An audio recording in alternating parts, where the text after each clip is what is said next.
you all so much for coming tonight. My name is Barbara Ball. I'm the director at the Windsor Public Library, and we are so fortunate, thank you so much, to have Steve Taylor here tonight. Steve is a lifelong scholar of New England architecture, agriculture, and rural life. He has been a daily newspaper reporter and editor, freelance writer, dairy farmer for 25 years, served as New Hampshire's Commissioner of Agriculture. He was the founding executive director of the New Hampshire Humanities Council, and in recent years has been an active participant in its Humanities to Go program. Please silence your cell phones or airplane mode. And Steve, thank you so much for being here.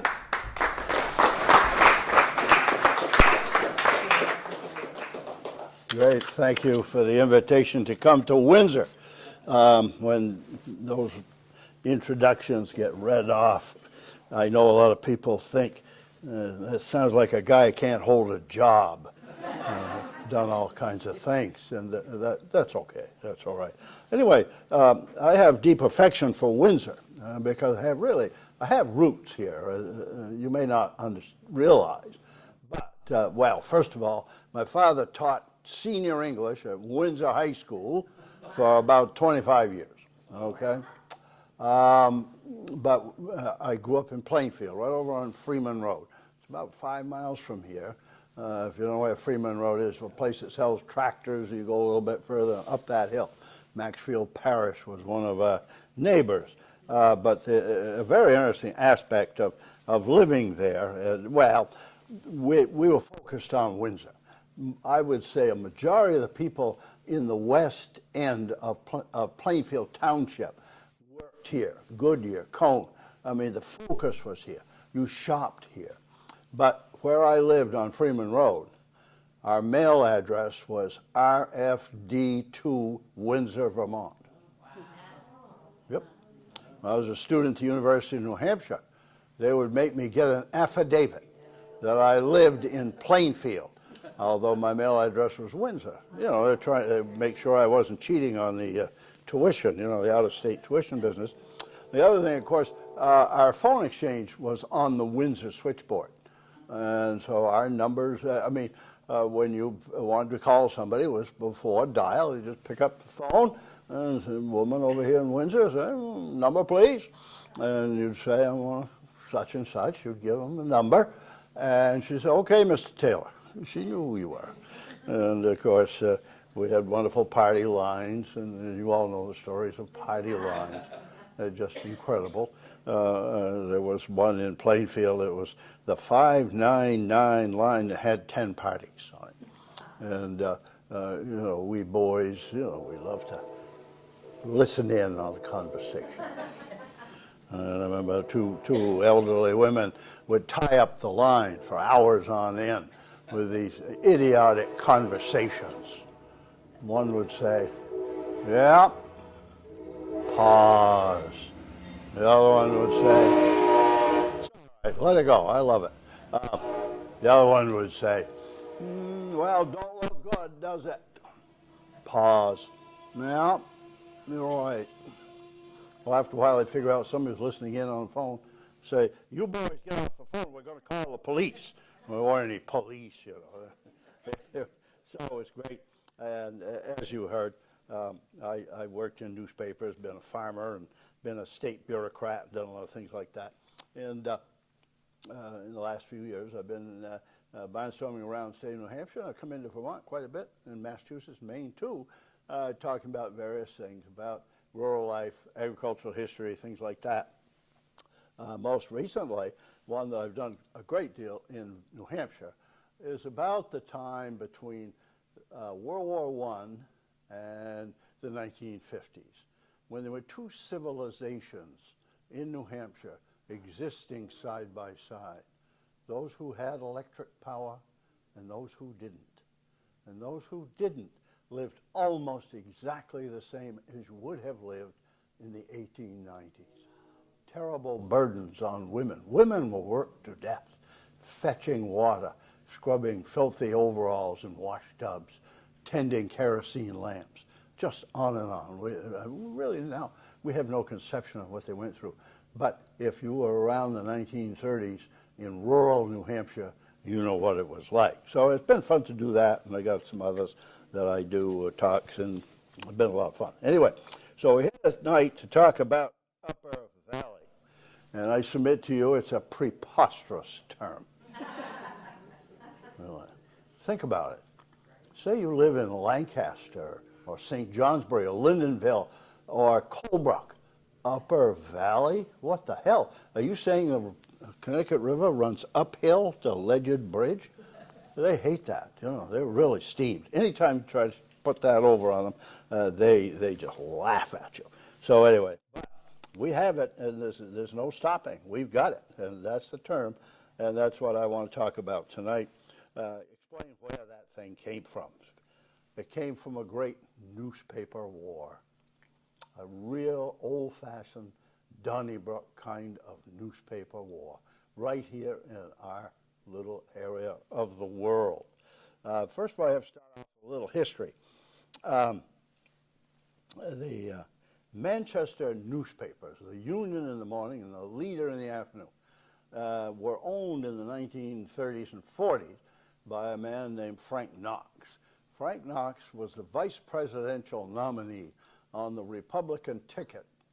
He ran with Alf Landon in 1936. He was a sharp businessman. He owned media properties all over the place. He was quite a character. Roosevelt tapped, even though he was a Republican, tapped him to be the Secretary of the Navy during World War II. In 1946, Knox died, and his widow was left with all these various properties, and she put them up for sale. And the Manchester newspapers were on the block. One of a contending bidder right out of the gate was the Ridder newspaper chain, Knight Ridder. Today, well, it's kind of faded away, but Miami Herald, San Jose Mercury News, and a bunch of those great newspapers. But the Ridders wanted to buy the Manchester newspapers. But Mrs. Knox didn't like German people, so she refused to sell to them, all right?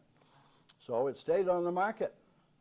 And a man in Washington, D.C. named John McLean Clark, he was an editorial writer at the Washington Post.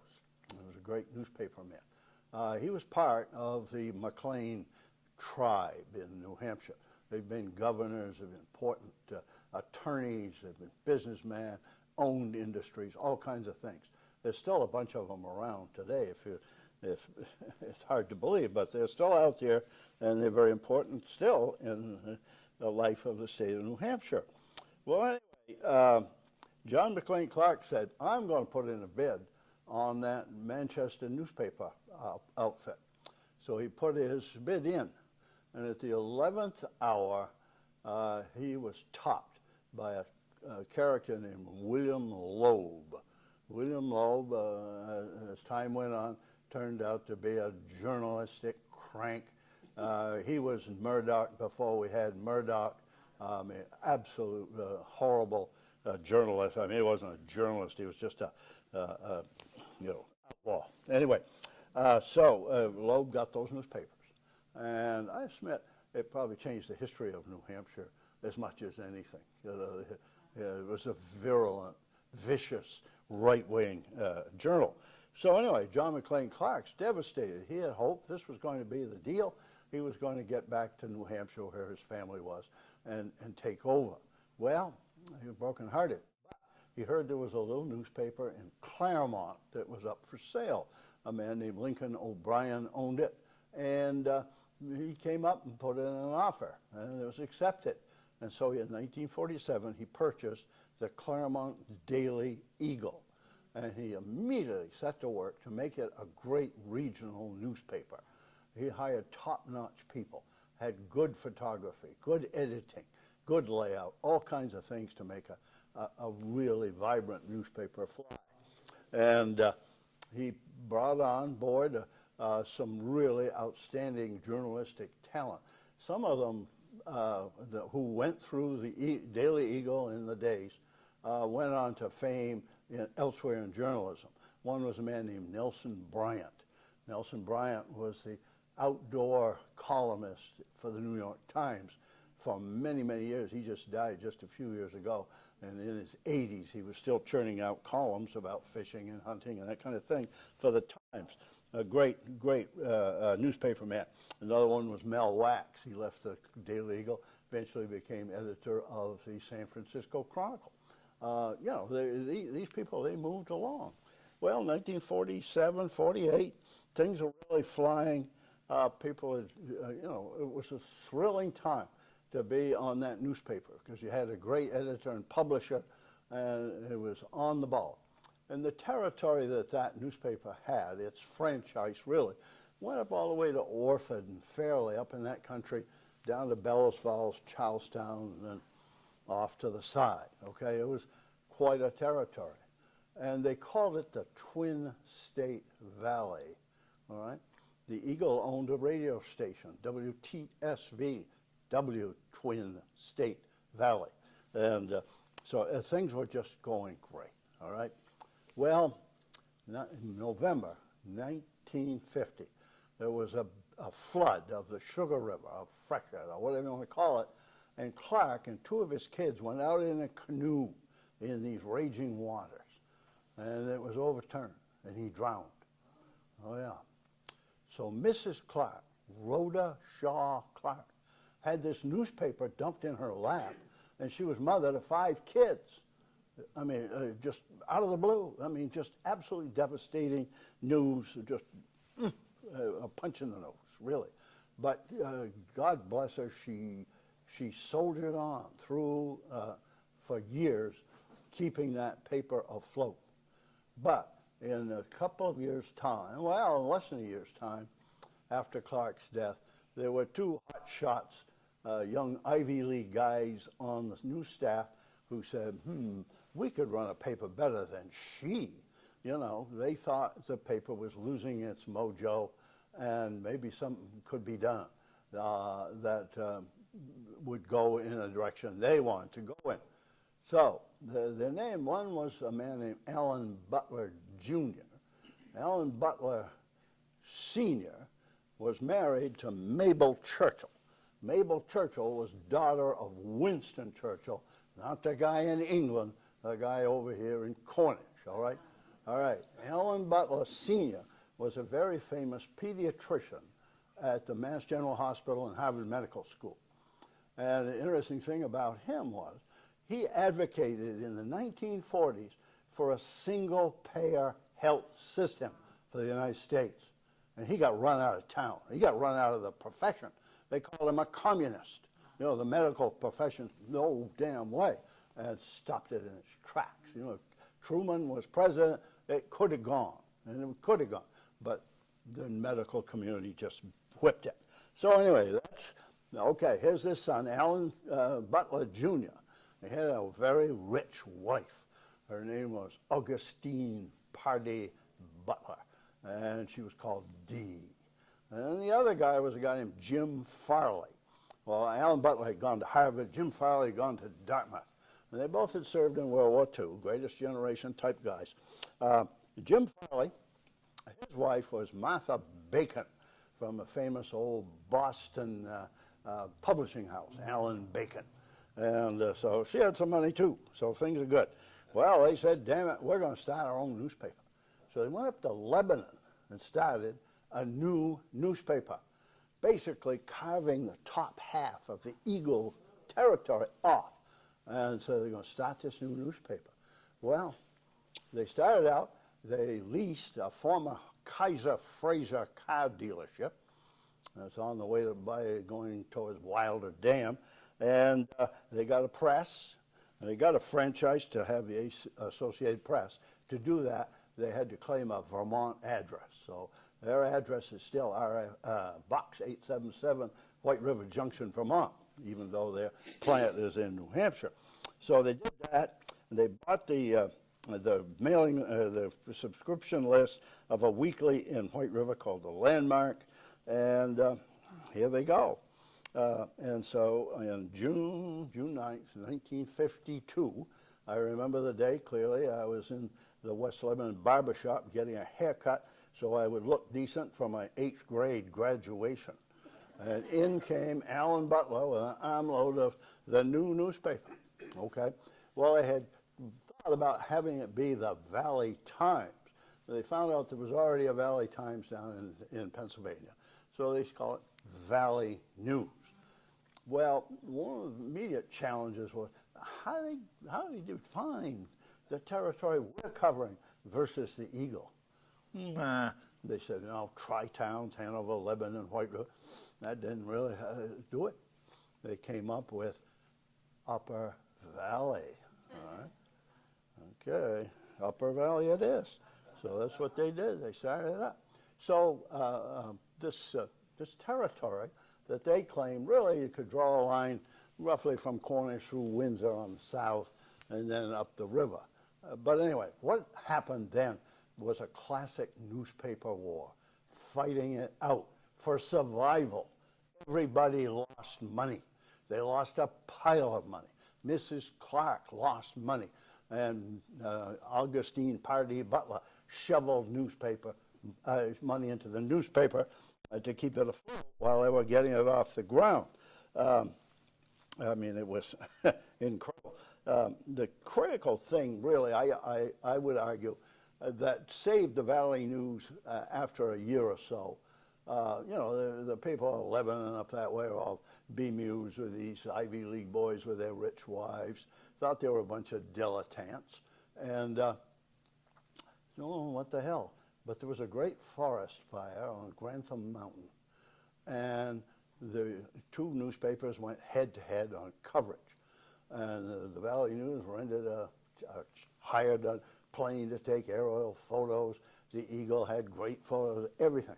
And it really showed that the Valley News had chops, that it was going to do something, and that it was going to be around, that it was legit. And so that's the way it was. But then this newspaper war was on in earnest, okay?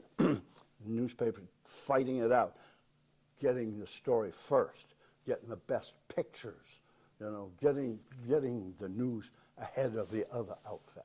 And it was better, and it really worked hard. Now, the Eagle had bureaus in Lebanon, and White River Junction, and Windsor, and the Valley News, they had reporter that covered Windsor and Cornish and all that.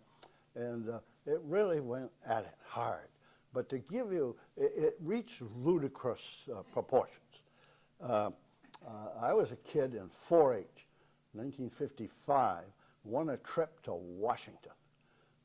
4 kids from each state. I was one of them. There was a girl from Lebanon, Barbara Benson. And we won this wonderful trip. Well, we got on the train to go.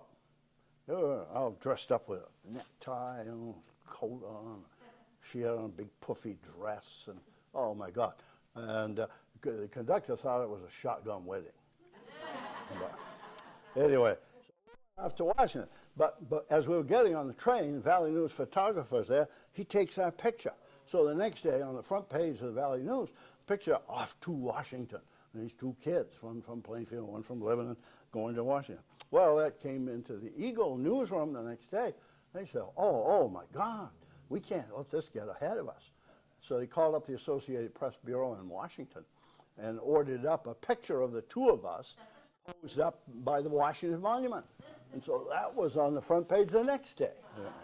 We're 16 years old. I mean, this is just amazing. And so it went. I think probably the most aggressive part of it was coverage of sports. If you were around here in the 50s, oh my God, Windsor High football, I mean, it was huge. You would get a big headline if they beat Bellows Falls or something. It was all that energy, and they had guys that went to the games and took great pictures. Sports were really almost the heart of the coverage. But, there was also a thread in both newspapers that harkened back to the 1930s, you might say, or the 40s. Some people say these are weeklies that come out daily, okay, to illustrate. We used to call them personals, all right? Somebody in each town would do up little items and send them in, and it would say Plainfield, Mrs. Charles Malin and her phone number, and then she'd chronicle some of the important things. It might say, Mr. Lawrence Taylor is painting his house. And it's right in there, you know. A large assemblage enjoyed the church supper Saturday night. It'd be in there. And then there was a little bit more to it. If you knew the story inside, it might say, Mrs. William Smith was visited on Sunday by Mr. Joseph Johnson. Okay, well, if you read that, you knew what was going on. You know, it was right in there. Well, anyway, so this newspaper is going on, and everybody's losing money. Everybody is struggling. Mrs. Clark, she just commits her fortune, her money, and her energy. She not only published the thing, but she was in the editing too. She wrote columns every week, random pencilings on a lace cuff, she called it, and they were good writing. And the Valley News had its own stuff, and you know, everybody was. They did a good job. I guess that's the long way of saying it. And now the Valley News, as it got further on, really got into a crusade, a very interesting one that changed history of the whole region. There was corruption in Lebanon, real corruption. Anyway, so they started doing this. On the front page, about a couple times a month, they have a picture of a house. And underneath the picture, it would say, the taxes on this house are $480. And then right beside it, they have a picture of a house that looked almost identical to that one. Say the taxes on this house are $950. People in Lebanon knew what the deal was. That house with the high taxes, those people are enemies of Joe Purley. Joe Purley was a cattle dealer, and he was a head selectman, and he ran Lebanon. He ran Lebanon. It was like something out of William Faulkner or whatever. It was incredible. And he was corrupt and mean and vicious. But just like a lot of these controversies, it's still that way. There's half the town thinks, oh, God, he's God. What a great man. He keeps the taxes down. Oh. The other people say, that guy's a crook. He should be in jail. You know, I mean, it's like that. But anyway, so after a while, that crusade really began to sink in. So what they did in Lebanon was vote to become a city to get rid of Joe. And it passed by referendum. And there have been attempts in the years since, a couple of times. The old guard that won't let go, they said, ooh, let's go back to the way it was, get rid of city government. No, too much bureaucracy, blah, blah, blah. And it's been voted down. Because people caught on, they knew what the heck was going on with Joe Purley. Oh, my God. I mean, just to give you another illustration of how Joe operated. In New Hampshire, if you have some sheep and they get killed by dogs, and nobody knows whose dogs it was, there's a fund. So we register our dogs to go into a fund to compensate people whose animals have been killed by marauding dogs, ownership of which can't be established. So Joe would have a dead sheep up on his pasture, up on the Hanover line, up on Heidi Hill in Lebanon. And he would go down, he had dead sheep. He would go down to the Lebanon town office and say to the bookkeeper, okay, I had a sheep killed by a dog, and I want $15. And write out a check, hand him a check, off he went. Then he'd go up, and he'd take that dead sheep and drag it up over the stone wall into Hanover. And then he'd go down to the Hanover town office, and see the selectman down there, Niles Lacoste. Then, my God, Niles had one of my sheep killed by one of your dogs, so you get another $15. I mean, that hard to believe, but that's the way it was. I'm not kidding you. So anyway, Lebanon became a city. And old Norris Cotton was the United States Senator. He never could get over it. He always said, that alleged city. That's what he called Lebanon. Anyway, I guess he finally adapted and shut up about it. So anyway, a turning point would come. At the end of 57, this little crusade was in the middle of the time, and Mrs. Butler, Dee, said, I'm sick of giving you money every Friday to cover payroll. Okay, I'm done. We're out. And so, all right, put it up for sale. And along came a couple of guys who had deep pockets. They already owned the Keene Sentinel. They owned the Weekly over in Newport. They had had a foray of newspapering in Maine that hadn't worked out, but they had money. And one was James Ewing, and the other was Walter Payne. So they bought the Valley News, which was an economic basket case, to see what they could do with it. They ran it for 3 years, losing money. And they were just about ready to pull the plug when 1 month it made money. And then it lost money for 2 months. And then it made money the third month and the fourth month.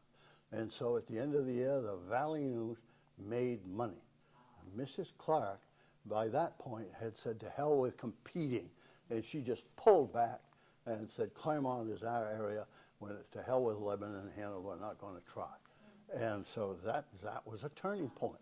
Well, you know, the Valley News, they were very lucky.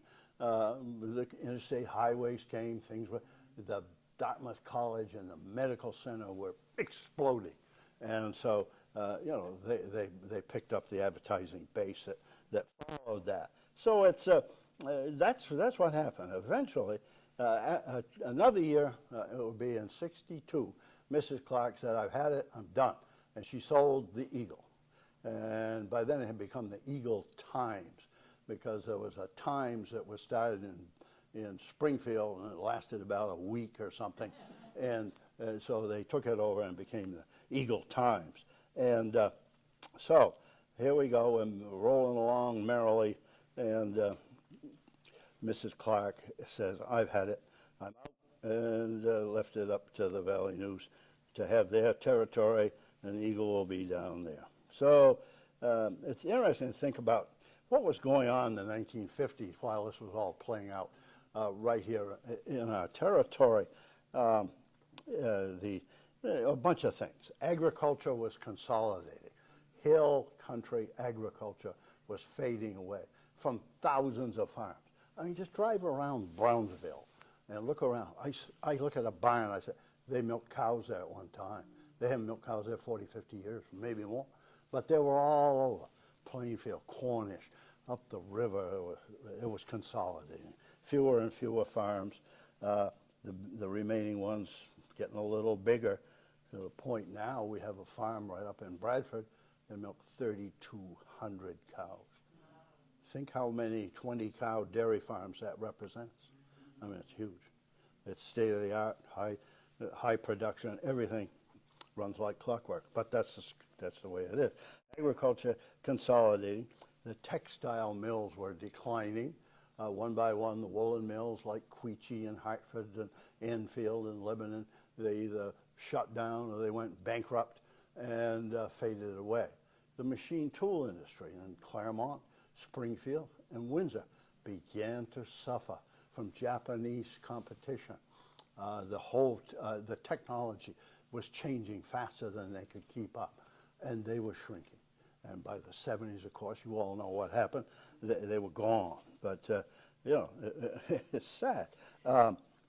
Life here was, an interesting part of it was how far we were from Boston.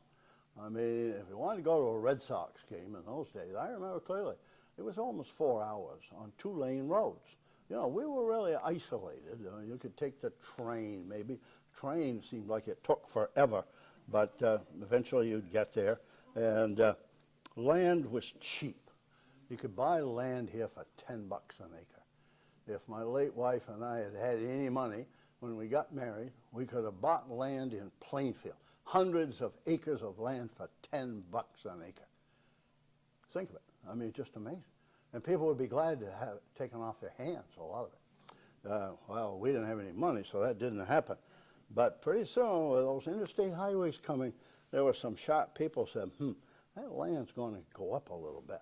So the town had to change the tax process. They moved it from assessing at $10 an acre to $20. The old times, oh no, that's crazy. It ain't worth it. It ain't worth it. Oh yeah, well somebody's paying it, damn it, so it's got to be worth it. Well, it went to $20. Then it went to $100. Then it went to $1,000. You all know what happened. I mean, but it was incredible. Land became an investment vehicle rather than holding the world together. Things that I remember most clearly, we didn't have many restaurants around here. And there wasn't much to do if you were a teenager. The movie theaters, a thing that I never understood why. The Lebanon Theater, the White River Theater, the Hanover Theater, and the Windsor Theater all have the same movie at the same time. And it would change. It would be Tuesday, Wednesday, Thursday, and then it would change and it would be over with. 35 cents, what do you expect? But not much entertainment and few restaurants, little to do. And if you were a teenager, probably most common activity was go parking. We used to say, want to go count the lights at Wilder Dam? Oh, God, yes. Okay, a major turning point, and it's often ignored, is this in 1954. Well, in 1953, Tracy Spalding in Plainfield Village had a general store. It had groceries, sold gas, and, it was a general store. One day, he signed up to get a franchise to sell General Electric television sets, all right? Well, there wasn't any television reception here. What the hell? Tracy's gone crazy. One day a box truck came, unloaded all these great big cartons. Remember how big TV sets used to be? Loaded them, and they were all in the aisle in the grocery part of the store. And people said, geez, Tracy, what are you doing? And he took one out of the box and put it up on the little meat counter. And he plugged it in. And all it did was go like that. Okay, well, April 1954, Channel 3 Burlington and Channel 8 Mount Washington came on the air. In 2 weeks' time, people were buying Tracy's television sets. A lot of them would come over here to Windsor and get a loan. They weren't cheap. $500 would be like $2,000 today, and buying those damn sets. Of course, when you got your set, you were only halfway there. You had to have an antenna. These miserable things up on the roof. They're always falling over, getting hit by the lightning. Kids would play with them. Oh, God. They were terrible. What happened was an enormous social shift. People said, they stopped stopped doing community plays, doing community activities that had always been part of the fabric. They stayed at home, watched Playhouse 90, watched Jackie Gleason and Milton Berle and what was that one? Oh, the $64,000 question. Everybody's focused on it. I mean, I can remember. Did you watch $64,000 question last night? Yeah. Did you hear that guy? He's coming back next week. What do you think's going to happen? People, that's all they were talking about. So people were staying in the house. They weren't going out. And it brought a lot of change, profound change here to the social structure of communities. It did it in Windsor. It did it in Plainfield. I don't care. It was an enormous shift, an enormous change. One thing that went away with all of that I really grieve about is this. On Sunday afternoon, you thought nothing of getting in the car and going over to the Ballantines and visit with them, You didn't call ahead to see if it was okay to come. You didn't make an appointment. Just drove over. Or the Ballantines might come over to my place. Hey, come on in, have a cookie. Want some punch? That was going on. That has completely gone away. You don't see that sort of social interchange that was really, just a wonderful aspect of life around here. Okay, I've talked enough about TV and all that stuff. Anyway, with that real news competition going on in the midst of that dynamic change, I guess I've pretty well covered all of that. I want to say, okay, well, we've gotten through that. We've got Upper Valley, and we still got Twin State Valley down on the lower side. And the term Upper Valley has become very elastic. I mean, it was, basically Hanover, Lebanon, White River Junction, and the immediate towns around when this thing was really starting up. But now, my God, there's that Vital Communities outfit out of White River. They have a map of the Upper Valley. There's 60 towns in it. I mean, Reigate, Woodsville, way up there, Bellows Falls, New London, Randolph. I mean, It's, it's enormous, 60, 70,000 people. I mean, it's so different. It's more population, I bet, than that. So it's been very elastic. And the term Upper Valley, well, it's become part of the vocabulary of our region. A lot of us say, well, somebody might say, where do you live? Oh, I live in the Upper Valley. Okay, they probably in Concord, they would know what you're talking about. Anyway, so some people think don't understand what it is. I was watching Channel 3 News one night, and they were teasing up a story for after the next flight of ads. They said, big doings in the Upper Valley. Oh boy, I got to watch this. What the hell? So it comes on, Berlin, New Hampshire. What the hell? Crazy. Idiotic, unbelievable. So well, it's not a footnote. It's part of this time. It's a very, very interesting story. Interstate 89. Okay, it leaves Concord, and it was intended to go to Burlington and Montreal, connect those two great cities. And it was left up to the states to pick the route, but in Washington they said, these are the cities we want connected. You guys figure out the route. Well, if you go on 89 out of Concord and you come this way, you go about 20 miles, you come to exit 9. There's a big market basket there and a McDonald's, a bunch of gas stations.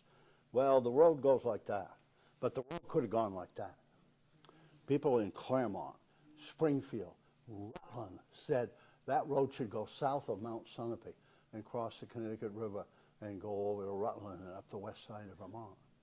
And they worked really hard. Politicians and newspapers, chambers of commerce, all these people fight to get it. And then you had up the other way, where it eventually went, they all said, no, let's go up there. And said, why did it go that way? What happened?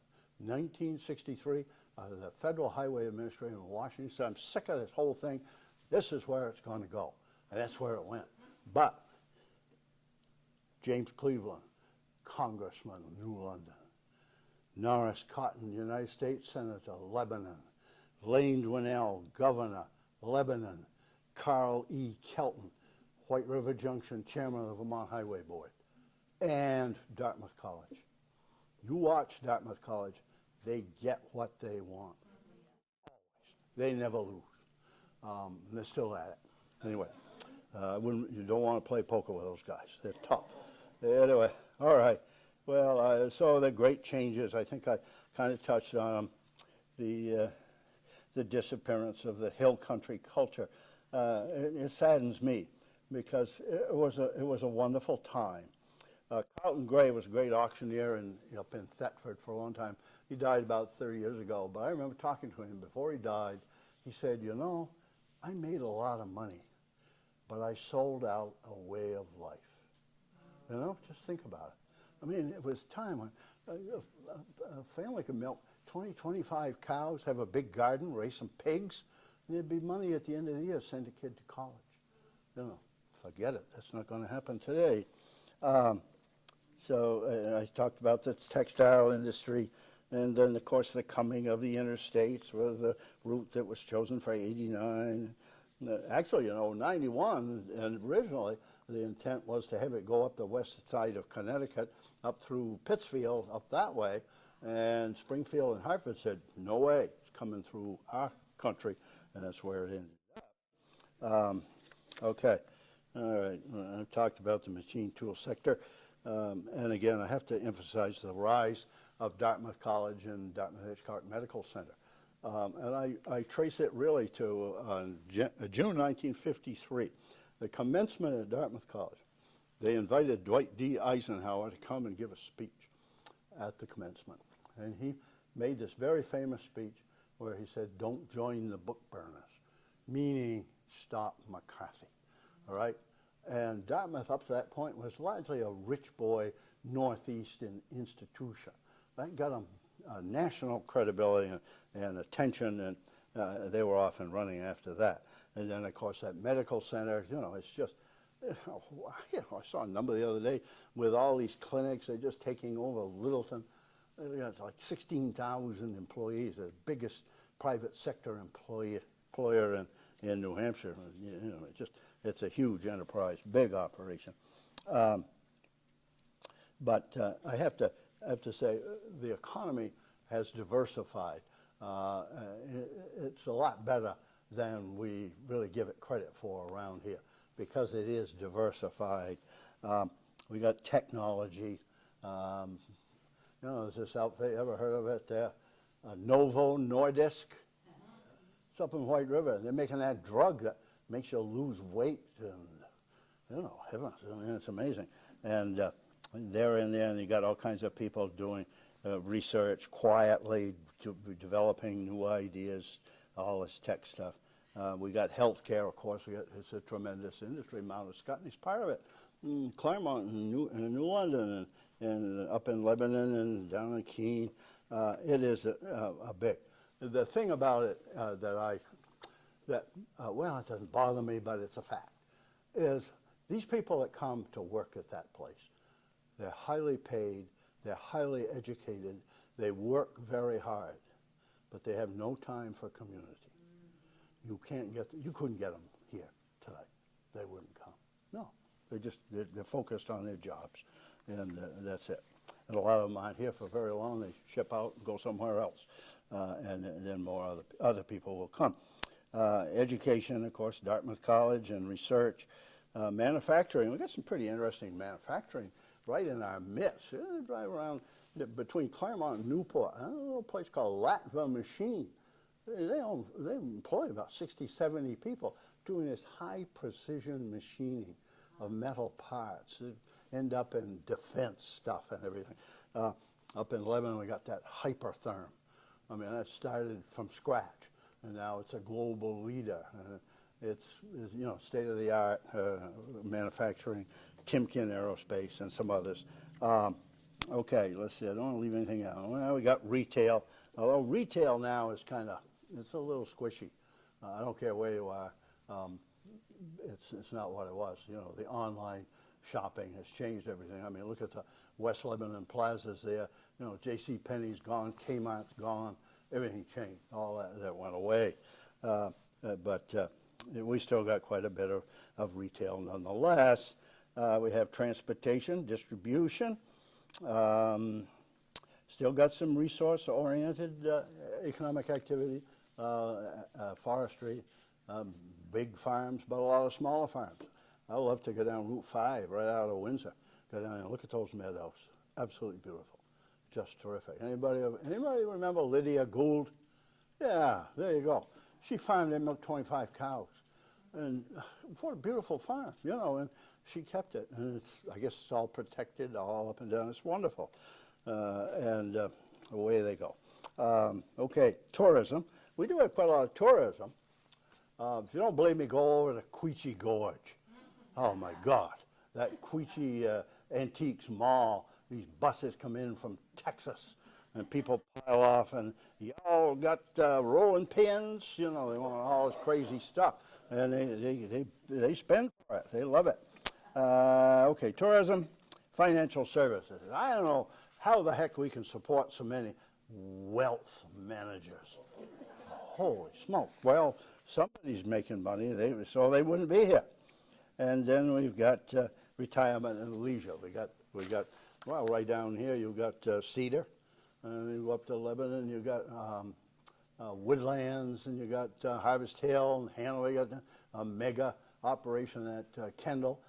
These places employ a lot of people, and they bring a lot of money into our economy. Very, very, very important. Then a lot of people choose to retire here.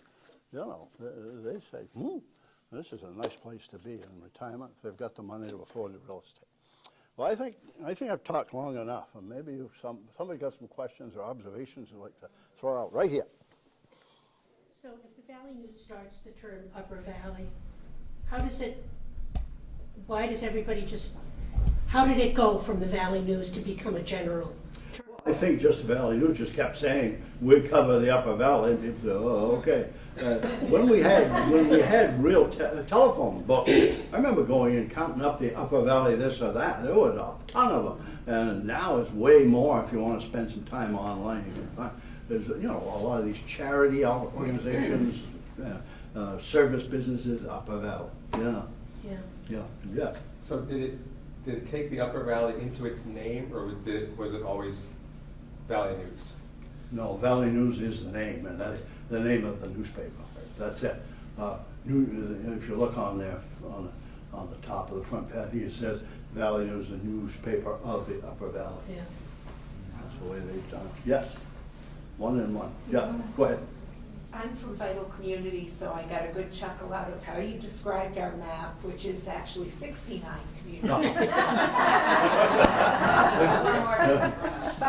I'm curious because I've been with them for about 5 years, and I always heard that our map was the same as the Valley News sort of distribution map. But it sounds like that may not be the case. Well, I think, yes, if I went up to Woodsville, I could buy the Valley News.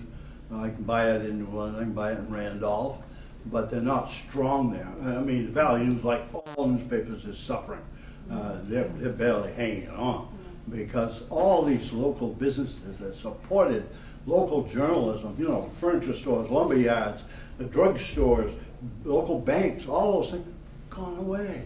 Walmart and Home Depot, Panera Bread, they don't advertise in the local paper. The hell with them, they ain't gonna do anything. And so the newspapers they're trying to find where they can fit. I mean, I think most of the industry now thinks it's online, you know, reaching people right on their wrists or whatever. I mean, I feel badly to see it, but I think that's probably where it's gonna end up. Yeah. Ma'am, you had a question.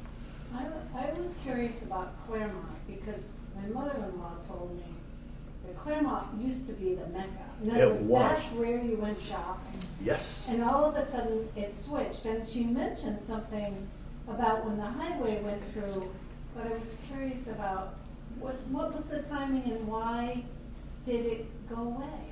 Well, Claremont wanted the highway to come in their Yeah. area, but they were outgunned by the politics elsewhere, number one.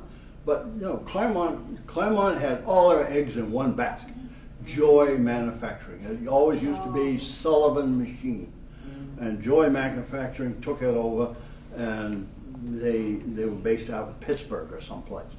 And they blackjacked Claremont into giving them basically a tax-free factory. And if you go out there in out there on 12A in Claremont, that great big place they make bridge girders now. Yeah. But that was built to keep Joy in Claremont, because they just said to Claremont, well, we're gonna leave if we don't get a new factory. And so Claremont, oh, okay, we'll do it. And basically almost free factory. I mean, it was terrible what Joy did to Claremont.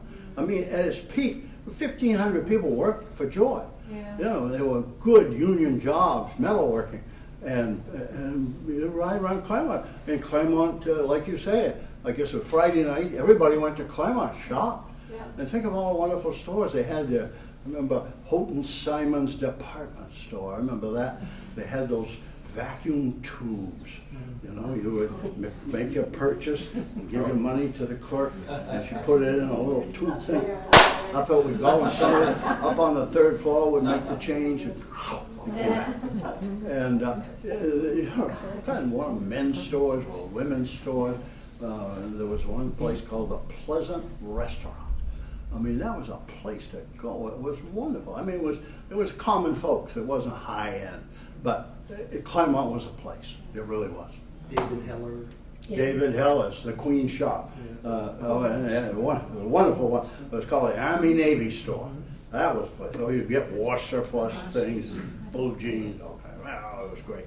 Anyway, okay. Anybody else with a question? Yes, way up back. I'd like to suggest that the Valley News had an influence on agriculture in Vermont. And here's the way it went.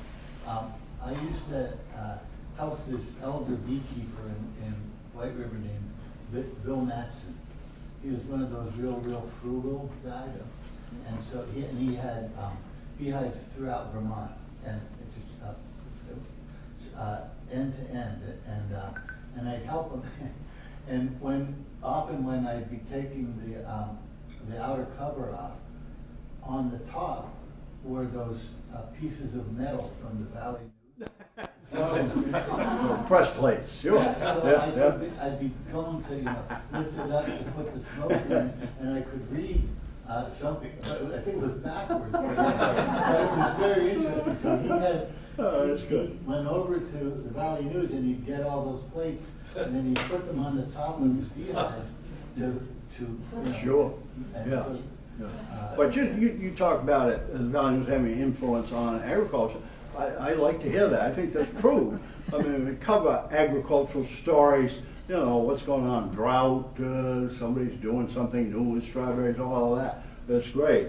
Although it was a lot different when the previous owners had the paper than it is now.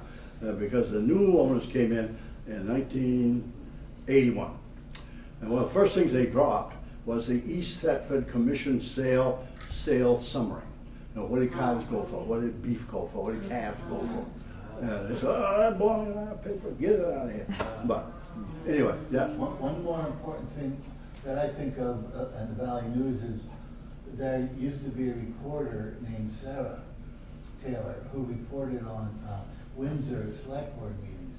And I went and I knew she was good because they would often complain about the Valley News. She told the truth. And so I knew she was good. And, So full disclosure, she's my niece. So put that on there. Yeah, no, that's good. It's wonderful to hear that, I think. Golly. So I worked there for 9 years. There were some great experiences, you know, just, it was the real McCoy, the Upper Valley as it once was. A lot of what we covered was, you know, that transition away. Yeah, any of you remember Rockdale store in Lebanon? Oh God, I always loved the signage up on the, way up here, great big letters. No highfalutin executives. Anybody else? Okay, yes. The Vermont Journal was still around when the Valley News starts. Yeah. Does the Vermont Journal just die I because of? guess so, I don't know. Good weekly papers make dailies stronger and better. Vermont Standard, Newport Argus Champion. The Standard still goes, they're still working over there, but they're struggling, you know, it's tough. They're in the same advertising desert now that the Valley News is. You know. But do you think the Valley News killed the Vermont Journal? No, I would not say that. Because the Vermont Journal, people loved it, it was hometown. Yeah. And all those papers all around like that have gone away, unfortunately. In Lancaster, New Hampshire, was called the Coos County Democrat. And you could say if a tree fell in Coos County, it was in the Democrat.